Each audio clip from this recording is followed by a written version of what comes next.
From the East and the West, you've heard others, but now you've tuned into the best. This is a Prime Wave Media production.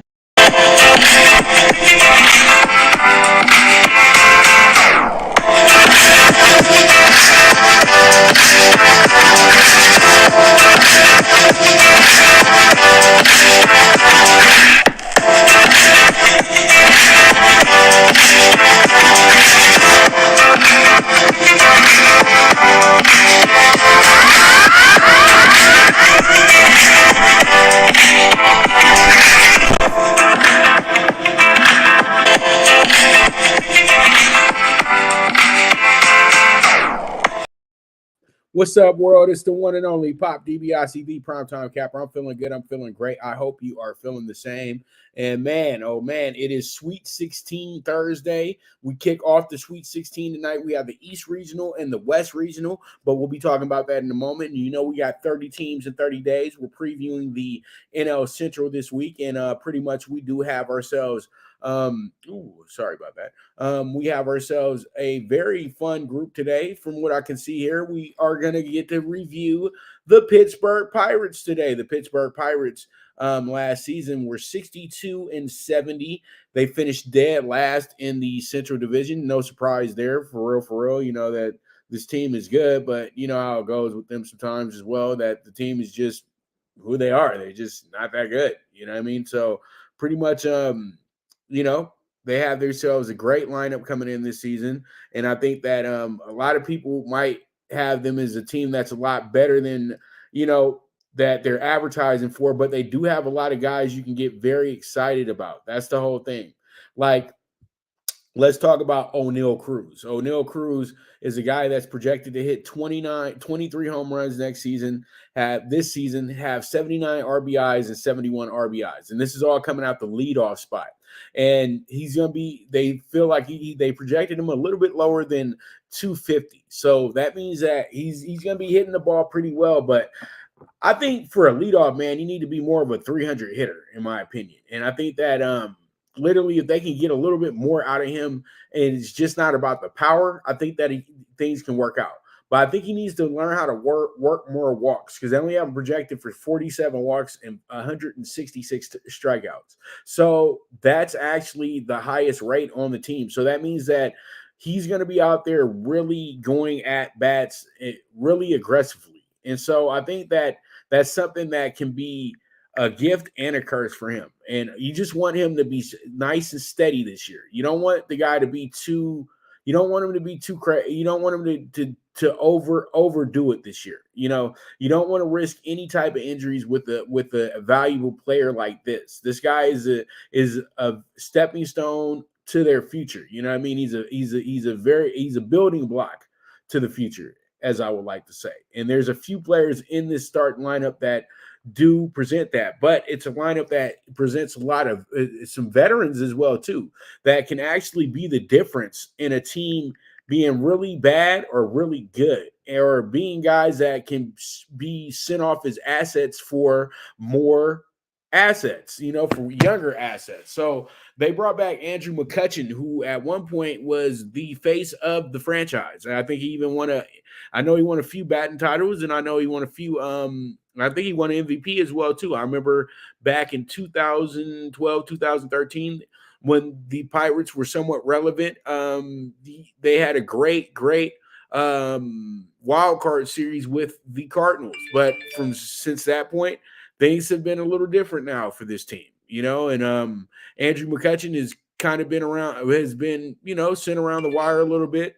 You know, he signed some pretty good deals, and he was seen as a guy that was going to be able to help some teams out, but it just didn't happen that way. You know what I mean? That's all it is. It just didn't happen. And it is what it is at the end of the day. But he's back where he's comfortable at. He's back where he's loved at. So that always works for a guy who's really on their final act. And I think that's why he went to Pittsburgh, because he wants to help the young guys, you know, just enjoy their time in a great baseball city like Pittsburgh. But I think that the X factor is going to be Carlos Santana. Carlos Santana spent a good portion of his career with the Indians. He was actually part of big trade when he was a young prospect for Milton Bradley. I can never forget Carlos Santana was the key piece to that. And he played kind of up to that level, but Carlos Santana is a great hitter. At one point, he was a catcher first baseman, but now he'll just be regulated to being a designated hitter. But they have him in the cleanup hole from what I'm seeing here. And I think that this will be something that's going to be very good moving forward for a team like the Pirates, because they got two veterans here in the 3 and the 4 hole. It's not two young guys trying to figure it out. It's guys that aren't going to be as aggressive, and they don't even have a high strikeout rate from what they're projecting. So that should be good. And then Ji-Man Choi. Ji-Man Choi is a guy that was a fan favorite in Tampa Bay during their World Series run. He's somebody that you can take very seriously in regards as well, too. I think that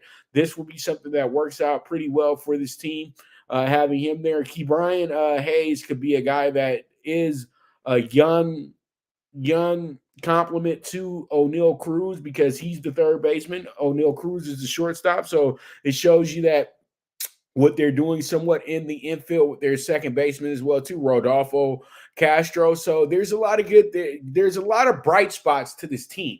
And I know people are like, why are you not giving them the same type of love you were giving, say, like the Reds the other day? Well, the Reds got Joey Votto, you know what I mean? And Joey Votto is a guy that can really crack, and you can somewhat trust that situation. But the Pirates, you know that it all comes down to pitching. And when I look at their pitching, they have Rich Hill. Rich Hill is probably the only guy that you can look to and say, okay, I like that. Vincent Velasquez, he has never played to his potential. At one point, he was pretty good, and he was a hot prospect for the Pirates, but it never came to fruition the way that they wanted it to. But Rich Hill is the only constant force that you have, but the guy's like 50, the guy's like 100. So it's going to be tough. Ronzi Contreras looks like he could be a very good pitcher, but Jonathan Brubaker seems like he's going to be the guy this year. He has slated to strike out 148, but they have him projected going fourth in the starting rotation. And Mitch Keller is seen as the ace of the staff. So it's going to be a rough ride for this team this year, in my opinion, because the pitching's not going to be good. The hitting's going to be there, just like last year. So I can expect the Pirates to be a good first half team, but they're going to be a really bad second half team, because as the season progresses and goes along, if you don't have good pitching, it's going to show. And then when you have to keep going down to the farm and getting guys, it's really going to show. So with that, I'm going to go ahead and say that they stay under 66.5 wins. I think this team will be much better next season. That's my whole analyst when it comes down to the Pirates. I truly do. They'll feel like they will be a better team next season, for sure. So with that, we're going to take them with the under 66.5, and we move forward. Sweet 16 Thursday. We have ourselves a very, very great schedule today. We have ourselves some of the best teams in the nation. We are featuring, I think, 3 teams that have won over 30 games this year, or 30 games this season tonight. FAU has won 33. UCLA has won 31. Gonzaga has won 30. Okay? And then you have some really good stories tonight as well, too. Tennessee, a team that has pretty much went through the fire of being behind the number 1 team in the nation most of the season, but also being a top 10 team throughout the season as well, too, and dealing with the tough SEC.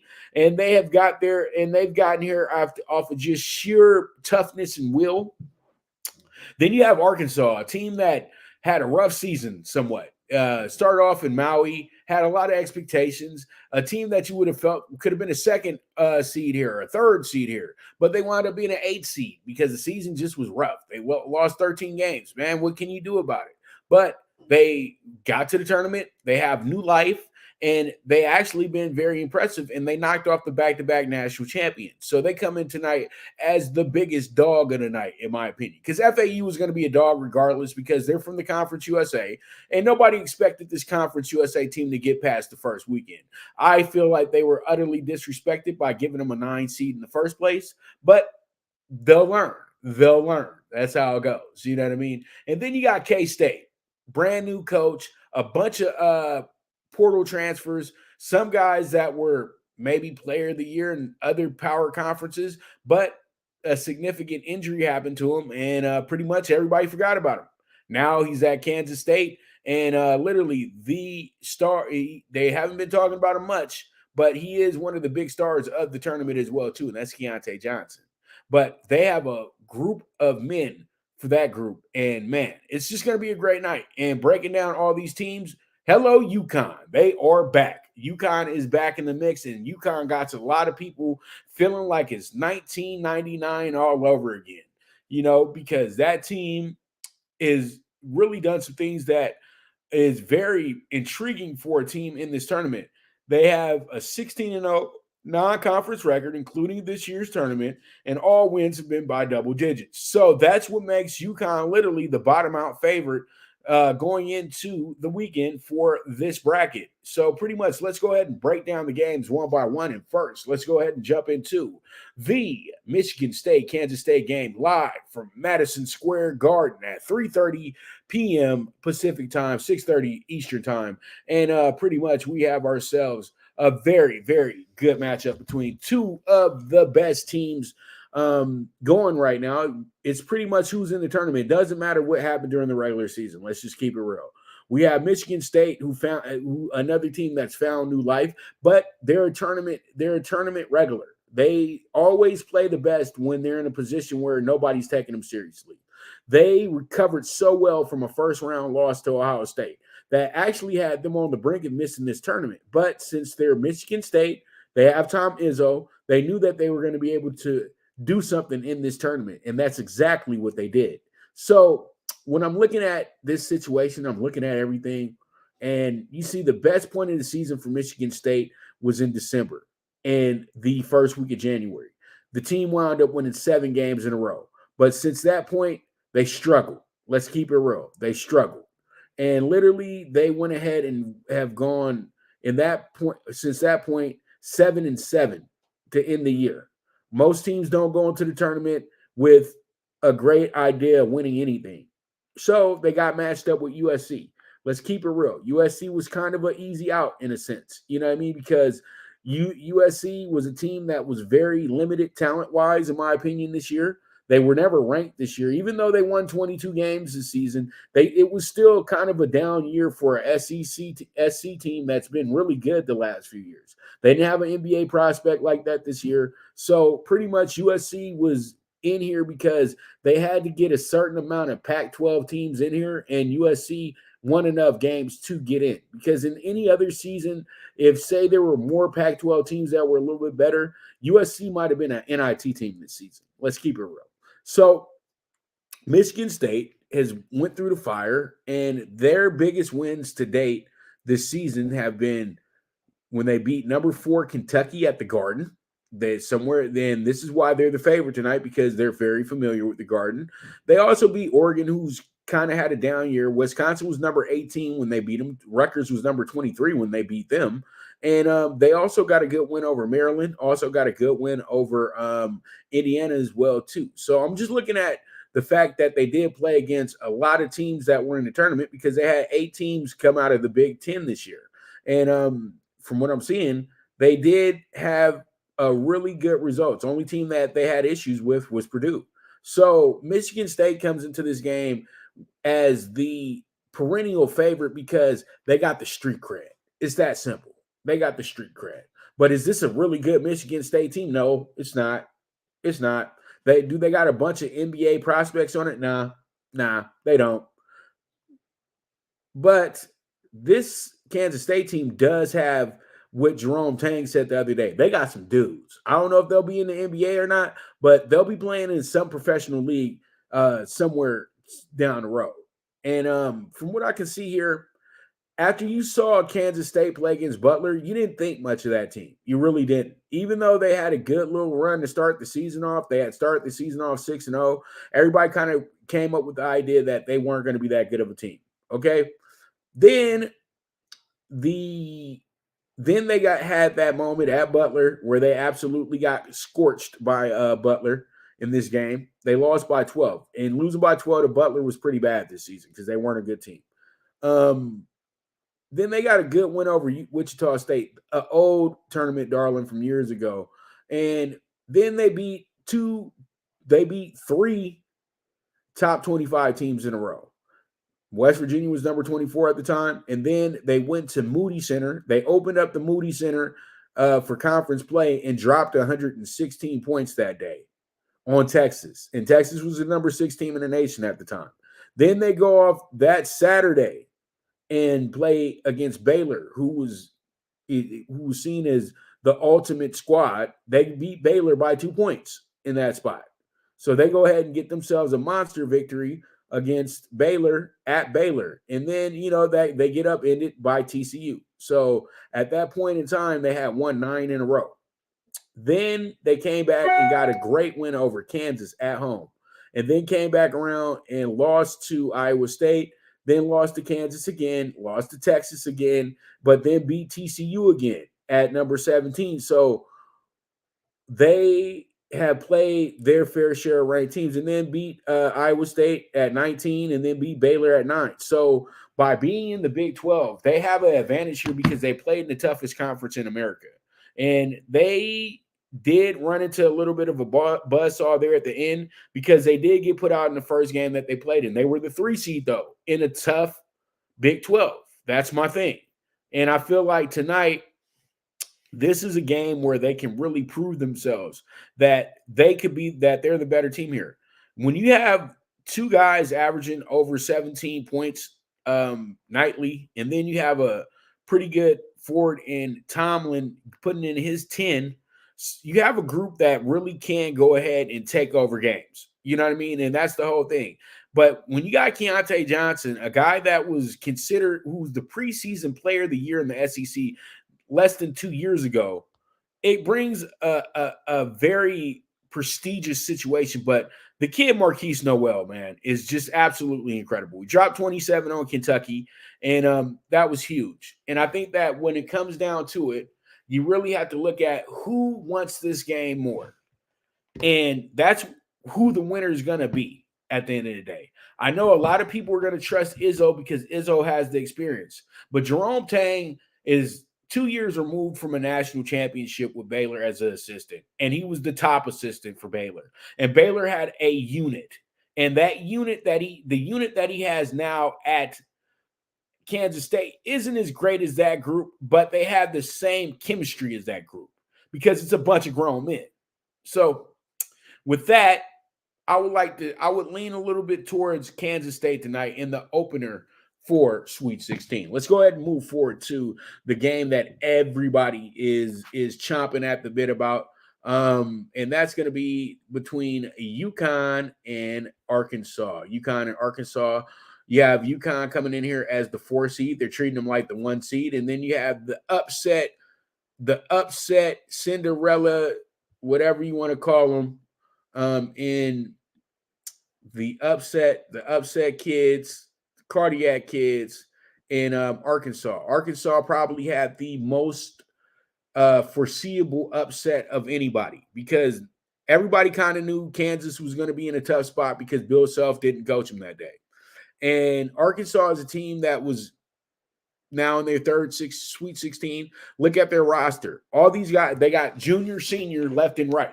And you have to understand, a few of these juniors and seniors were All-Americans before they got to Arkansas. So it was a great recruiting job by Eric Musselman. A lot of people don't talk about that. Sometimes it's not about winning during the regular season. It's about winning when you need to win. And that's exactly what Arkansas did. Arkansas was able to have on their resume the Maui Invitational. All they really needed to do was win 22 games and they're in because the Maui Invitational is one of the toughest preseason tournaments there is. So Arkansas was able to get in this tournament through, I feel, kind of like with that win over Auburn. That really boosted them in here because they lost the last 3 games of the season, and they were all to ranked teams as well, too. Number 2, Alabama, number 12, Tennessee, and number 23, Kentucky at the time. So people have to understand this team lost their last 5 out of 7 games of the season. So people had them losing in the first tournament game. Let's be honest. They didn't even trust them against Illinois. Let's keep it real. They wind up beating Illinois by 10. Then they took Kansas to the absolute limit. They were down 8 points at the half and then wound up going ahead and shutting things down in the second half. And Kansas literally went ahead and went into prevent mode and prevented themselves from winning the game. So this team in Arkansas has all the makings of a team that can make their run to the Final Four. And I know a lot of people say, well, kid, UConn this, UConn that. UConn's a good team. UConn's a great team. They're a great team. But the biggest problem with UConn is this. They haven't been in a situation like this in years. They haven't been in this spot in a decade. So let's not keep playing the game as if this team is still those guys from back in 2004 and 1999 and 2010 and 2008 and 2000, when they used to field the number one team in the nation yearly. That's not UConn. UConn's on the way back up. That's the whole thing. And they still got guys that have never played in this type of game and this type of atmosphere as well, too. They just got acclimated back to the Big East. So I feel like they're being a little overzealous with UConn because UConn does have street credibility here. UConn is really a team that everybody has to take seriously because they beat everybody by double digits, including the number one overall team in the tournament, Alabama. Yeah, they beat Alabama by 15. So, that was all good and well back in November. But this is a whole new ball game. As I said earlier, you can't oversell UConn in this game. A 4.5 to me is too many points. It needs to be at a 2.5 at best because Arkansas is a live dog. Arkansas is really not even a dog. Arkansas just had a rough season, but they were able to manage to make this tournament. So I think in this spot tonight, the points would be very good for you to take on Arkansas.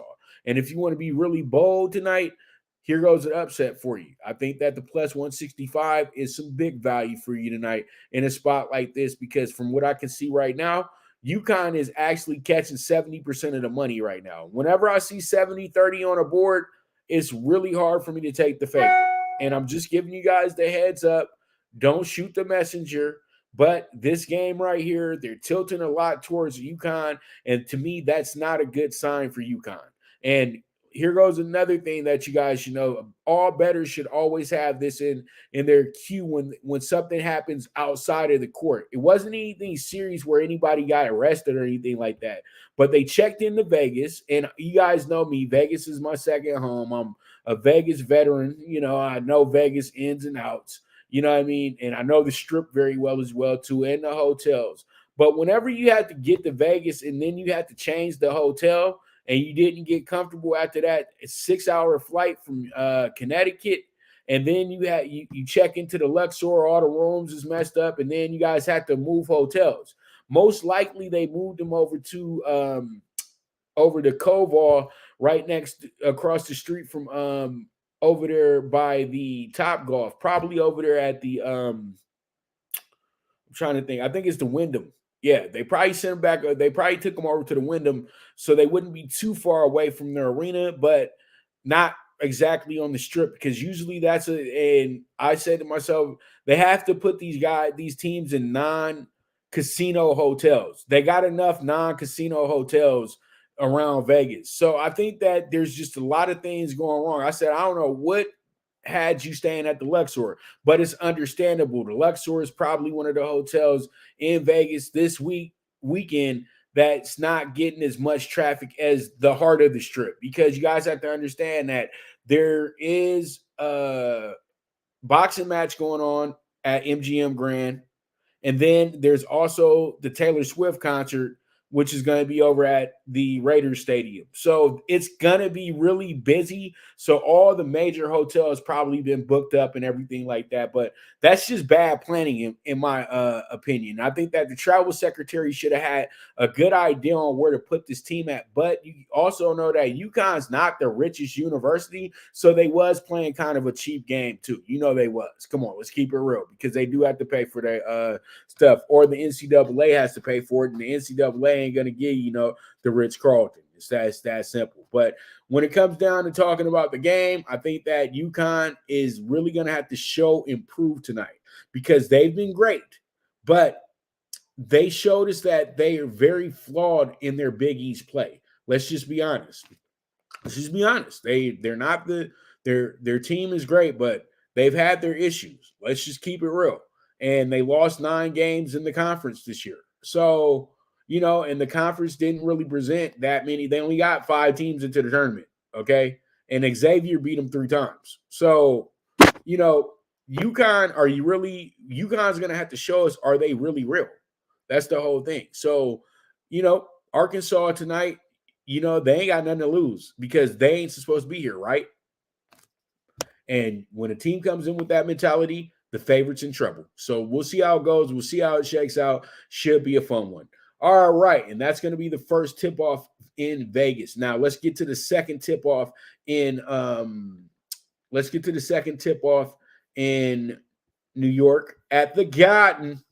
And this one right here is one that gets me excited because everybody hates FAU, I guess, right? That was the thing on Twitter after he did the 360 dunk, and pretty much everybody had this idea that he's trying to show him up, and that wasn't fair. And I know you guys had a big crush on FDU. I know you guys were excited that they were able to get to the second round and then actually compete in the second round game, unlike UMBC, who just literally got ran off the court.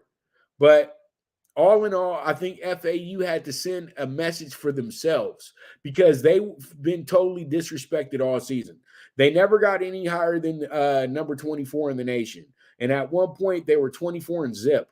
Okay, so, and a lot of their losses have came in the last few weeks, but they're 33 and 3. Come on, they're 33 and 3. Do I have to say it again? And that's incredible for a school just a few years ago that was barely a Division I credible university. They used to be the biggest pushover of them all. FAU, I would see them on a board. I'd be like, well, here we go. Here goes a win. FAU and FIU, they literally were JV teams for I don't know how long when they got into regular big-time conferences. So I've seen this team really grow, this program really grow, this school really grow. This is a big moment for FAU. Tennessee has been in the Sweet 16 game before. Tennessee has a vast history in basketball, mostly with the women.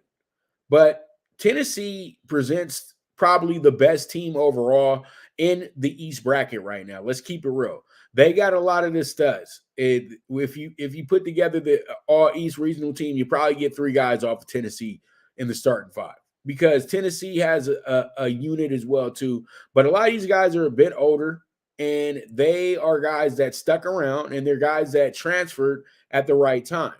And I think Rick Barnes is a coach that they really overlooked. But Rick Barnes did go to the Final Four back in 2003. And this might be the best group that Coach Barnes has had since that time. And that's what makes Rick Barnes dangerous for this bracket, is because he's been to the Final Four before. And that's a place where Izzo has been before as well, too. But you can't say the same thing for FAU and for Coach Tang. So pretty much you got teams that have been here before and teams that haven't. But I think that Florida Atlantic, the way that they play, they're going to play to the moment. And the Garden Lights are going to get these guys motivated. And Jonell Davis, incredible. I think that guy's a top 10 pick. I think that he's a dog, as they like to say. Guy looks like a 10-year vet.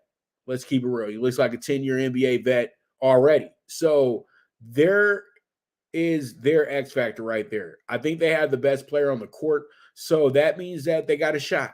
And I think that the plus 5.5 is absolutely gold for anybody that's going to be betting in this game today. If you really, really like Tennessee today, you're probably going to have to pay a little bit of insurance, in my opinion. Because I'm not saying they lose the game, but I'm saying that this game stays very close, and I wouldn't be highly invested in the spread on Tennessee's side. But when FAU, yeah, for sure.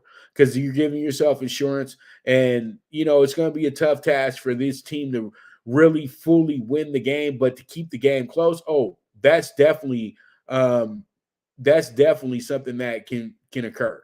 So pretty much with this one, this may be our sneaky game of the night. Real talk. I think that this game goes back and forth, and it comes down to the final minute.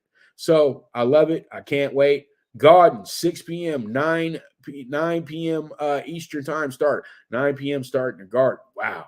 All right. So let's go ahead and jump into our next game, the final game of the night. And this one's going to tip off at 6:45, and it's between my beloved UCLA Bruins and the Gonzaga Bulldogs. Gonzaga coming in here representing the West Coast Conference. West Coast, was you with me? They're 30-5 coming into this game. UCLA 31-5. UCLA is a 1.5 favorite tonight. Jaime Jaquez said that the mission is the national championship. It's that simple. Amari Bailey said that he loves the way that Mick Cronin coaches him. He doesn't want no soft coach. He doesn't want no coach kissing his butt. He wants a coach that's going to coach him and keep him accountable. Boom. And then you have David Singleton. My ankle is fine. So those are all the sound quotes and those are all the quotes and messages from the UCLA side. Gonzaga hasn't said a thing. Gonzaga, and usually you get a little scared when another team doesn't say anything. So pretty much, I'm not going to be long here. UCLA knows what time it is. They're looking to win a national championship this year. Gonzaga knows what time it is. They're looking to win a national championship this year. This game could have been a national championship game. It has all the magnitude of a national championship game. It's probably going to be the biggest game out the next 2 days because these are two teams that have a really good shot at winning the national championship, and this possibly could be a de facto national championship game as well, too, because I truly do think that this is the de facto regional final. The winner goes to the Final Four. Even though you still have a game Saturday against either Arkansas or UConn, I just feel like these two teams are a bit better than both of those teams because the coaching and the experience that they have on their side. Now, UCLA will need a lot from their bench. Their bench is going to need to be helpful tonight. They're going to need Bona to be a little bit better tonight on the offensive end. He's already great on the defensive end, but he's going to have to keep his fouls in check as well, too. But two guys that I know UCLA is going to need big time is Andrews and McClendon. Those two need to be used. The loss of Jalen Clark is starting to kind of show up a little bit. It showed up a lot in the Northwestern game. So hopefully they can get Amari to be the on-ball defender tonight because he's been doing good in that role. But I think that UCLA is going to be better off in a zone-type situation because they just need to guard the shooters when it comes to Gonzaga because Timmy and Bona are probably going to have their own little matchup on the bottom. So it's going to be a game. It's going to be a chess match. And I know that Mark Few is excited to go against Mick Cronin again. And you know what? 17 years ago today, we had one of the greatest college basketball finishes ever in Oakland, California in the Sweet 16, the exact day. We're not in California. We're in Vegas, but still, it's the exact, literally like carbon copy of that day. And UCLA was a 2 seed at that time, and Gonzaga was the 3 seed. So that is absolutely insane. So I can't wait. It's going to be a great game tonight. And I got UCLA winning, but UCLA knows that this is not going to be a walk in the park at all. This is a scary game. This is the biggest game of the season. Really, the next 4 games, if UCLA can go ahead and finish the mission, are their biggest games of the season. And with that, I'm going to go ahead and take a quick commercial break. And when I get back, we're going to jump into the state of the Lakers, the NBA Thursday night, and talking tickets. So you guys stay tuned. This is the premier sports betting show, the PrimeTime Angles, with the one and only Pop DiBiase, the PrimeTime Capper. Good News Only Racing Club, led by the legendary Doug O'Neill, the trainer of 2 Kentucky Derby winners, and I'll have another in Nyquist. Also trained 2-time Breeders' Cup champ Golden Sense, who are just a part of a long list of thoroughbred champions trained by Doug O'Neill. The Good News Only Racing Club has a young core of horses to look out for in Dennis's Celery, Irish Heatwave, and Notre Dame, just to name a few. Win the day every day with the Good News Only Racing Club, a proud sponsor of the NFL Bet Exchange. From the East and the West, you've heard others, but now you've tuned into the best. This is a Prime Wave Media production.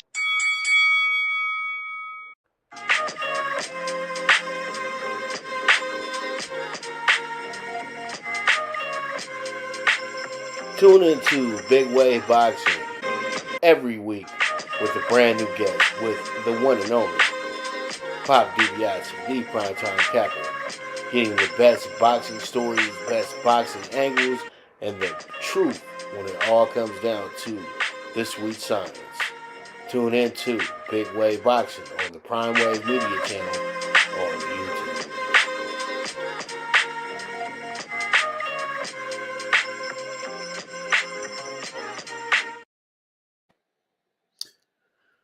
All right, here we are. We are back with the premier sports betting show, the Primetime Angles, with the one and only Pop DiBiase, the Primetime Capper. And as you guys can see, let's get into state of the Lakers. The Lakers last night, man, good win. That might be one of the Lakers' best wins against a playoff team all season. It really sucks that the Lakers have not had a lot of 20-point blowouts where every game with the Lakers is literally pulling teeth. Like, the Lakers might be one of the most exciting teams to partake in a season ever because literally when you look at the box score, most of the Laker games are very close this season. Most of them are very close this season. Real talk. Like, the last few months, it's been a little different, but there was days where the Lakers got absolutely cooked, but the Lakers haven't sat up here and lost by 40. I think every team in the NBA has lost by 40 this season but the Lakers. Now, the Lakers are 7-4 this month. They won their last 2 in a row after last night. They scored 122 last night. They got 78 of those points from a guy named Anthony Davis, a guy named D'Angelo Russell, and then a guy from the boonies of Oklahoma, Austin Reeves. And that was absolutely crazy. You had AD get 27, you had D-Lo get 26, and AR-15 get 25. Jared Vanderbilt actually absolutely stepped it up as well, too. I think that he was a little motivated by Austin Reeves' 35 points the other night. He dropped 13. And then Dennis Schroeder, probably the most consistent bench guy in the NBA other than Westbrook. And it was crazy because you had Schroeder actually starting over Westbrook. So is Schroeder going to be considered for sixth man of the year? Because Schroeder, once again, drops double digits in the game. He gets himself a few assists, some rebounds. But, you know, he's always a great table setter. Malik Beasley, I thought it was a good move last night, bringing him off the bench because Malik Beasley's been struggling mightily, okay? He's been struggling pretty bad, to keep it real with you. He's 3 for 13 in the last 3 games from the three-point line. He had a great game against New Orleans last week. But since then, his production really has dropped off. You know what I mean? He had 2 really good games, and then he kind of went dark. You know what I mean? So I think that with how well Austin Reeves has been playing, they could not deny Austin Reeves in the starting lineup, even though I like Austin actually being more of a bench guy and everything like that. And I know that he's been balling out and everything like that, but for a time, it used to really not be that big of a difference between him and Troy Brown Jr. But I think with LeBron being out, Austin Reeves told himself that he needed to be better, you know, and now this is my opportunity to show what I can do. And I think that's what's helping him out the most because he doesn't have to submit to LeBron anymore. You know, LeBron's not out there, you know, with his hands out. Or he doesn't give you that comfortable safety net that LeBron usually gives you. Now you got to actually play basketball. And so now his confidence is built up to where he's going to be a force. And pretty much he's been awesome the last few games. He's averaged, he's got himself 35 the other night. He got 25 last night. So that means 60 points in the last 2 games for Austin Reeves. So that's something that's very, very, very intriguing for the Lakers moving forward to the playoffs. And Austin Reeves actually has moved up his scoring average as well, too. He's averaging 12.3 points a game now. And so when you look at his stat lines throughout the last 5 games, he's had 3 games where he scored 24 points or more. And then the other 2 games, he got 14 and 16. So he's been on a tear. And literally in the last 9 games, he scored in double-digit figures. His lowest output was 13, and that was against New York. The guy is playing very, very good, and pretty much they are in a position right now to where they can make their move to the where they can make their move to at least the 7-hole. Because look at this situation, man. The situation in the conference is just, geez Louise. I talk about it every single day, and I feel like I was the only person talking about this for the last 3 months. Now everybody wants to make it a story on their shows. It's hilarious to me. But you got to get these stories before they do. You know what I mean? You got to make sure that you actually looking at what is going on in the game and not what's going on Twitter. You know what I mean?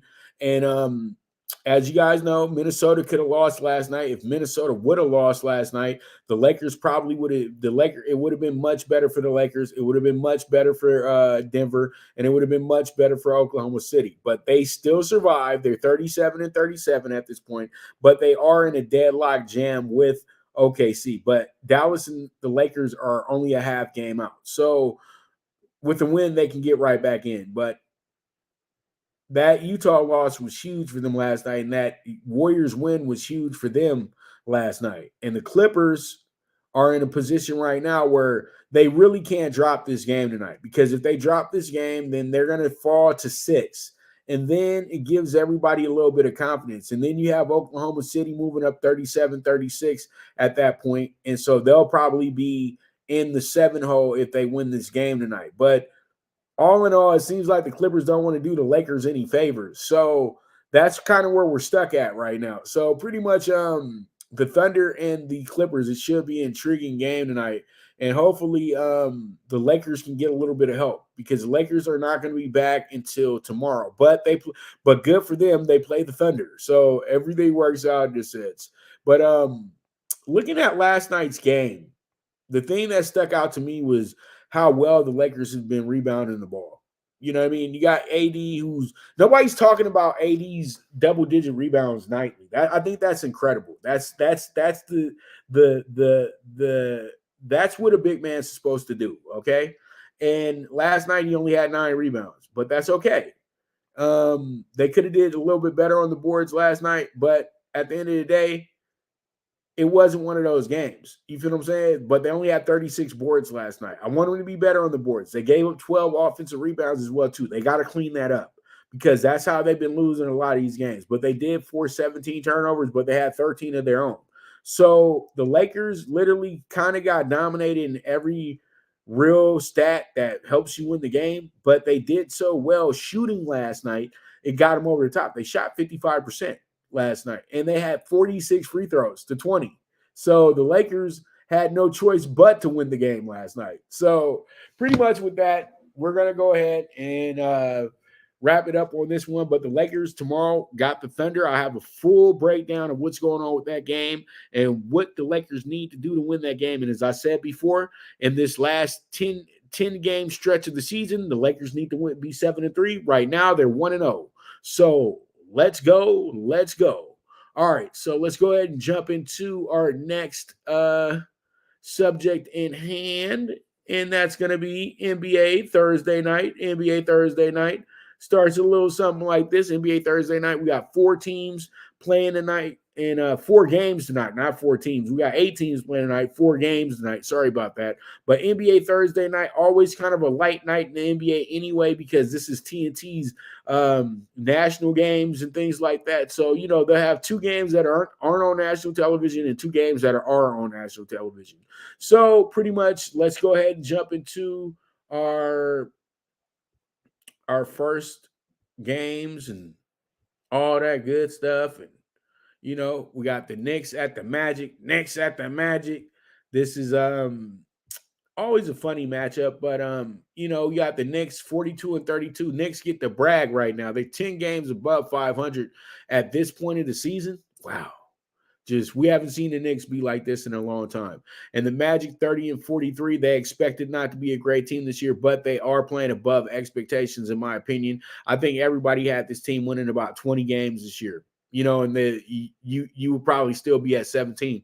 Not at all. You know, Orlando's had some good moments. They had a 6-game winning streak at one point.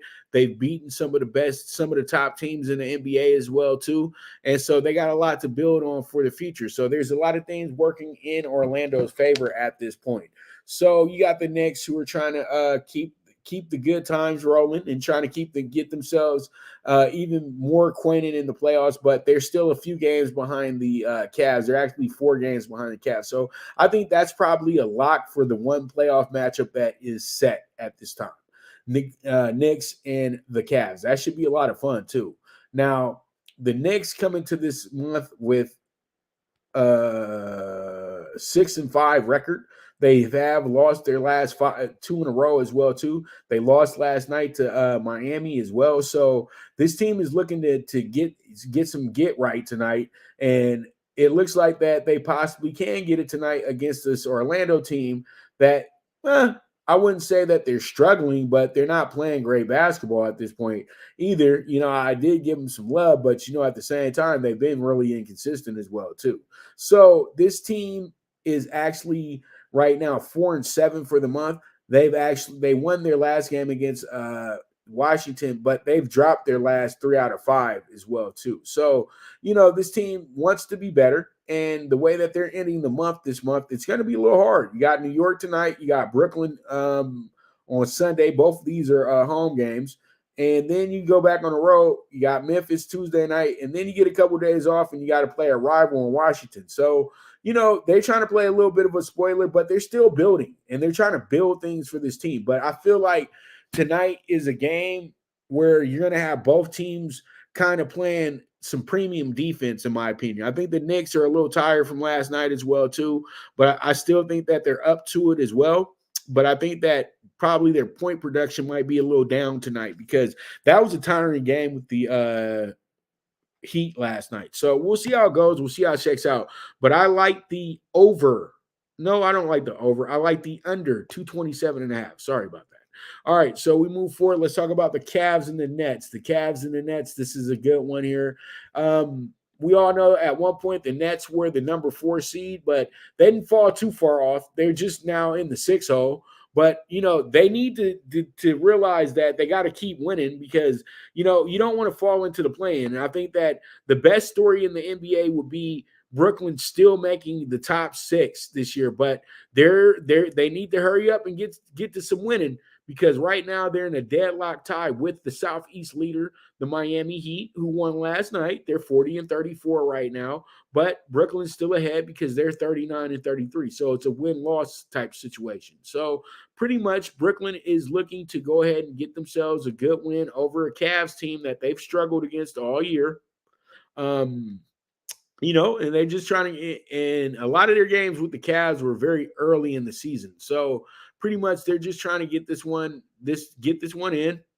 And this should be a really, really trying game, in my opinion. I think that the Cavs have been good lately. They've been playing great basketball. They keep finding themselves in good positions and everything like that to win these games. And, I think that their schedule is really favorable towards everything that they've been doing this season. They really don't throw a killer's row in front of them. But when they do, they show up. That's the whole thing. So, they've had their way with Brooklyn this year. They lost to Brooklyn last time they were in Brooklyn. They lost by 8.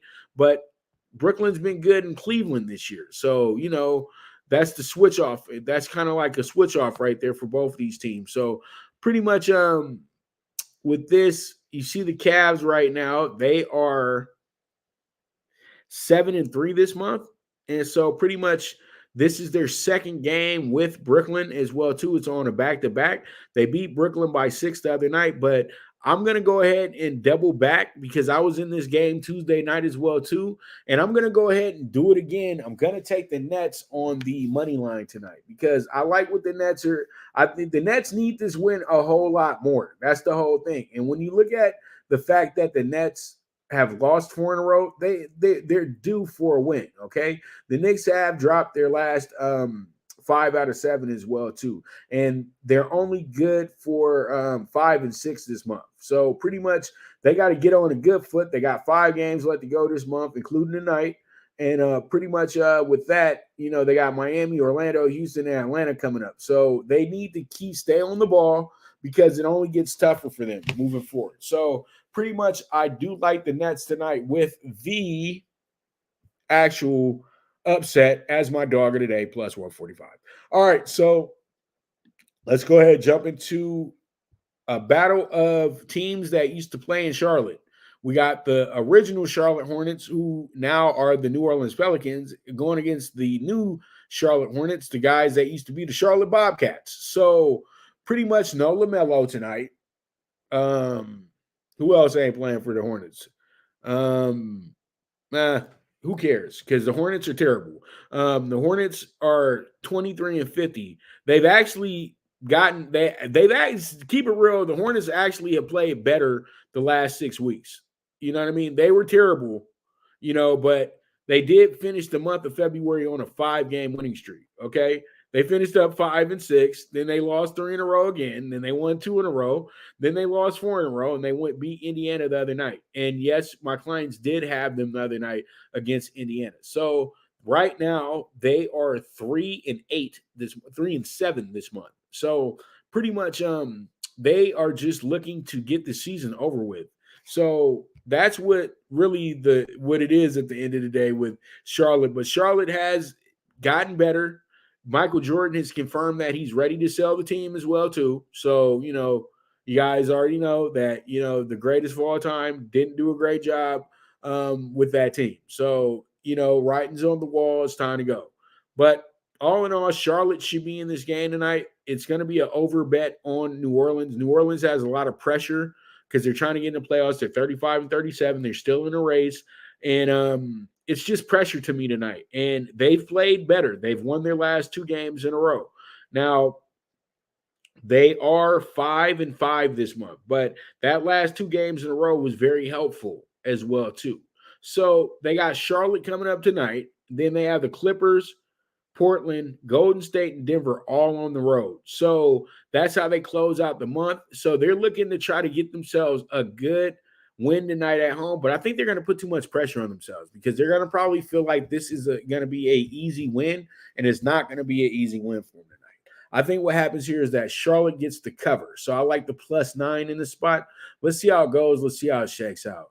All right, let's go ahead and jump into this next game right here. We got the Clippers and the Thunder on their back-to-back tonight. Thunder did win the game the other night by 1 point. They beat them 101-100. And literally, I think kind of like the Clippers really did what helped the Lakers. Like, seriously, like the Lakers really needed the Clippers to win that game the other night, but they didn't pull it off. So the Clippers right now are a team that's 5-4 this month. Now, they did have a little 4-game winning streak, but since that point, they've dropped the last 2 out of 3. And they got some surprising losses, too. They lost to Orlando and Oklahoma City at home. So pretty much they're looking to try to close the month out right as well, too, because it's going to be a little rough for the Clippers moving forward. Because they got the Thunder tonight. The Thunder are in a must-win situation. Clippers kind of in a must-win situation, but Clippers got some comfort because they're the 5 seed. So they have some comfort tonight. Let's keep it real. Clippers got some comfort. All right. They're okay. They got some comfort in their spot. But they still need to win games because they're trying to jump Phoenix, right? So, they're trying to be in that 4 spot so then they can still have that home court advantage in the first round, I hope. New Orleans is going to be a desperation game, but New Orleans has the Clippers number as well, too. So they might want to get this one in tonight. Then they got to come back and play against Chicago on Monday. And Chicago might be an easy game, but it might be one of these games where the Clippers mess up in. So, you can't trust them in that spot either. And then they have to finish the month in Memphis on a back-to-back. And that's going to be the toughest part of this month is because they got to play against a Memphis team that's still trying to lock down that second spot as well, too. And so pretty much, they're trying to keep themselves right where they need to be to stay in that second hole because Sacramento's on their butt. So pretty much with that, I think what happens in this game tonight, the game actually goes under the 231 tonight. I think that's what's going to happen because these teams already played each other the other night. And, they didn't score any points the other night. And I think what happens tonight, it's going to be another defensive battle between these teams. So that's where I'm going with this one. I'm going to take the over. I'm sorry. I'm taking the over 231. I think that, I'm tripping. I'm taking the over 231.5. They didn't score a lot the other night. They're going to score a lot tonight. That's what I meant to say. So pretty much the over 231.5 looks like it can be some money to me tonight. Let's see how it goes. Let's see how it shakes out. And that's going to be the Thunder and the Clippers for you right there. Also this month, the Thunder have been good. The Thunder actually have won their last 5 out of 6, and they are 8-3 for this month as well, too. So I just want to give you guys that portion of the report on them. So pretty much, let's stop sleeping on OKC. That's the thing. But tonight, I think that this will probably be a Clipper victory because they need to win badly. You know what I mean? Because they got to redeem themselves from what happened the other night, because that was a little embarrassing getting 3 techs in a row. All right. So let's go ahead and jump into Talking Tickets. Talking Tickets is going to be a little different today because I don't have the college basketball for you guys today. Oof, I'm sorry. But the thing is, I do have exclusive clients for my business, PrimeTime Sports Investors, and I always do offer for you to join up as a client, and I'll be able to take care of you. I already give you guys enough plays with the Super High Five Daily, the PrimeTime Pick Sixes, all that good stuff. So I've showed that I'm pretty transparent when it comes to this. So I'm a sound investment when it comes to sports betting, but I can't always give away everything. And since it's Sweet 16 week and I'm considered the CBB guru, the hoops guru, I have to stay true to my clients. So pretty much if you do want to sign up, DM me. You guys can jump on my tweet that I put out for you guys as well, too, and I'll sign you guys up today, and I'll get you guys right. But for now, we have the East Regional winner. They got Tennessee as the favorite, Michigan State as the second favorite. Then they have Kansas State 3-1, and they have FAU 5-1. The team that presents the best value here is simple, Kansas State. 3-1 on a team that has the best record in the group, and it probably has the best resume in the group. They've played against how many top 10 teams? Come on. So that's where I'm looking at. And Kansas State is just coming out of the toughest conference, period, point blank. I don't think any of these teams could have survived the Big 12 this year. So I like Kansas State with the 3-1. I think that plus money wins this regional. So to me, Tennessee is a bad favorite. They're going to have to really show us what they can do, because Rick Barnes he can make it to the Final Four, but Rick Barnes has been a bad coach, and we all know that. So pretty much, let's go ahead and West Regional. I'll be real simple here. You know who I'm rocking with. It's either going to be UCLA or UConn. Let's just keep it real. That's what everybody wants it to be, but I'm on the plus 190 with UCLA. It's not much of a conversation. All right, so 16-1 tonight, under 227.5. Knicks Magic. Nets, dog of the day, plus 145. Hornets, plus 9 tonight. And then we got the over 231.5.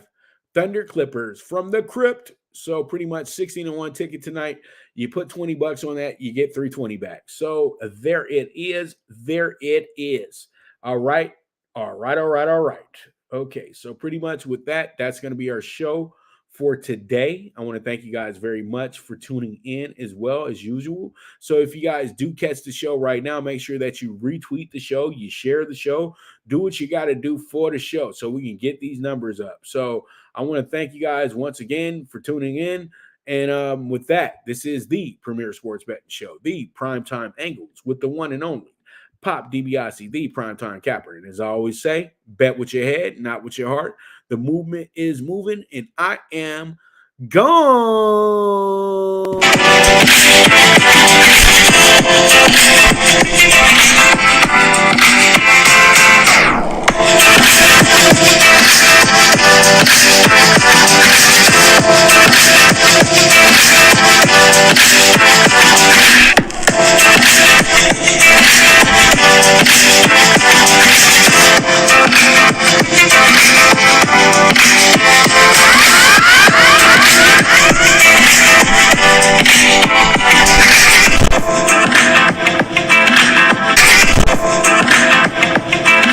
From the East and the West, you've heard others, but now you've tuned into the best. This is a Prime Wave Media production.